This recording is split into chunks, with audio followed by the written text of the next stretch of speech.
Welcome back students. आज का जो मेरा सेशन है वो है professional skills of hospitality services. ठीक है, असल में प्रोफेशनल सर्विसेज क्या होती है? जब आप किसी करियर के अंदर काम कर रहे हैं, किसी करियर पाथ में जाते हैं, तो वहाँ आपको कुछ स्किल्स की ज़रूरत होती है उस करियर के आगे, उस करियर में काम करने के लिए। इसलिए हम ये हॉस्पिटैलिटी सर्विसेज की जो करियर पाथ होता है, इसको सीखने के लिए इसकी कुछ प्रोफेशनल स्किल्स होती हैं जिसको हम डिस्कस करेंगे। वैसे तो प्रोफेशनल स्किल्स हर उसमें होती हैं, हर जिसमें डिपार्टमेंट में आप कह लें कि प्रोफेशनल स्किल्स नीड होती हैं, लेकिन अभी जो हमारे पास है वो हॉस्पिटैलिटी इंडस्ट्री है।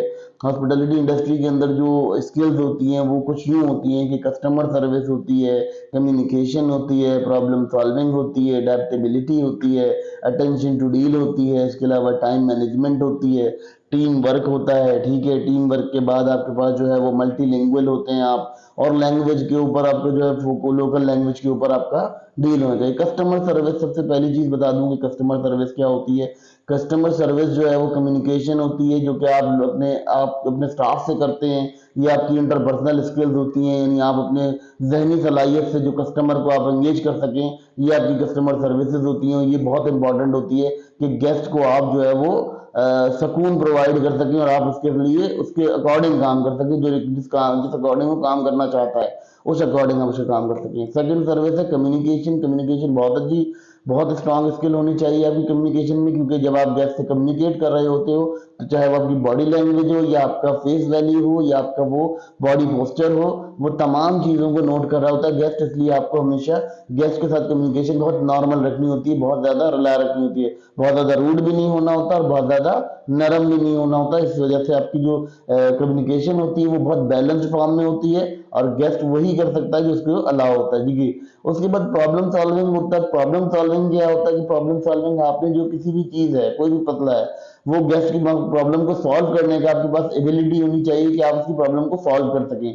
जो वो प्रॉब्लम या जो प्रॉब्लम वो आपको बता रहा है कि प्रॉब्लम मेरे साथ पेश आ रही है, तो उसे सॉल्व करने की आपकी एबिलिटी होनी चाहिए। यानी आपके पास ये चीज़ होनी चाहिए कि अगर गेस्ट ने कह दिया कि कोई रूम क्लीन नहीं है या कुछ नहीं है, तो आपके पास ये चीज़ होनी चाहिए कि आप उसको जो है वो प्रॉब्लम सॉल्व करके दें। फिर उसके बाद अडेप्टेबिलिटी आती है। अडेप्टेबिलिटी में क्या होता है कि ये प्रोफेशनल मस्ट भी फ्लेक्सिबिलिटी, आपके अंदर जो फ्लेक्सिबिलिटी हो।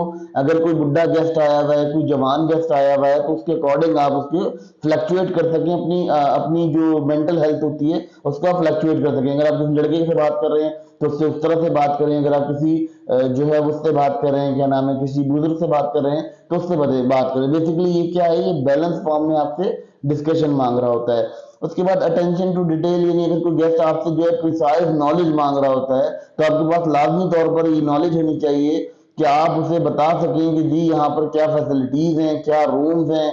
आपको जो है वो आपको बताना है कि यार हम किस तरह की सर्विसेज प्रोवाइड कर रहे हैं, कौन सी सर्विसेज आपके लिए फ्री हैं, कौन सी सर्विसेज नहीं फ्री हैं। तो ये अटेंशन टू डिटेल है, यानी आपको डिटेल देनी चाहिए और आपको इस चीज़ का नॉलेज होना चाहिए, वेल फर्निश्ड होना चाहिए कि आपने करना क्या है, वेल फ्लोरिश्ड होना चाहिए आपको।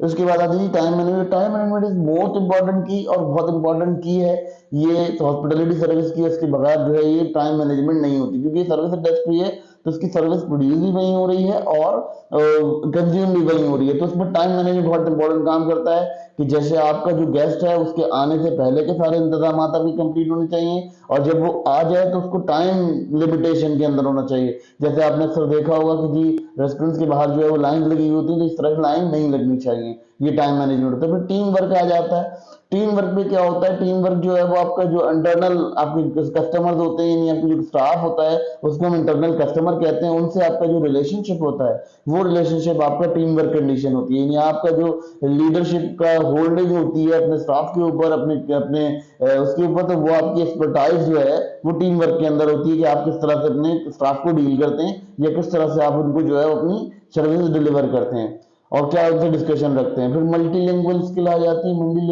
मल्टीलिंगुअल स्किल जो होती हैं उसमें ये होता है कि डिपेंडिंग करती है लोकेशन पर और स्पीकिंग लैंग्वेज पर। जैसे अगर मैं पेशावर पे हूँ तो मुझे वहाँ कोई एक या दो लैंग्वेजेस आनी चाहिए, ताकि मैं वहाँ पेशावर के कस्टमर्स को भी डील कर सकूँ और मैं जो वहाँ के बाहर के आने वाले लोग हैं उनको भी डील कर सकूँ। अगर वो इंग्लिश समझते हो तो मुझे इंग्लिश आनी चाहिए, और अगर वो उर्दू समझते हैं तो उर्दू आनी चाहिए, और इसके अलावा कोई एक से दो तीन लैंग्वेजेस हमें लाजमी आनी चाहिए। ये मल्टी लैंग्वेज स्किल हमारी लाजमी होनी चाहिए।